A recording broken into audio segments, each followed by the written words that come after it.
Hello guys, সবাই কেমন আছেন? আশা করি সবাই ভালো আছেন। তো আমিও ভালো আছি। আপনারা দেখতেই পাচ্ছেন আমি গ্রামে ফটোশুট করছি।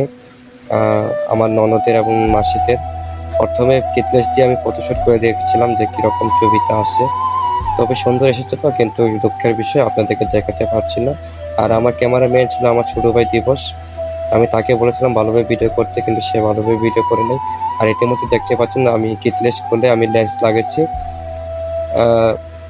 আসলে আমি প্রফেশনাল ফটোগ্রাফ না, তবে নিজের মতো সুন্দরভাবে গুছিয়ে ছবি তোলার চেষ্টা করি, যেন কেউ কখনো বলতে না পারে যে তোমার ছবি তোলা ভালো হয়নি। তাই সুন্দরভাবে ছবি তোলার চেষ্টা করি। আর আমি একটা কথাই বলতে চাই, শুধু আপনাদের দোয়া এবং ভালোবাসা পেলে আমি নিজেকে সামনে এগিয়ে যেতে পারবো।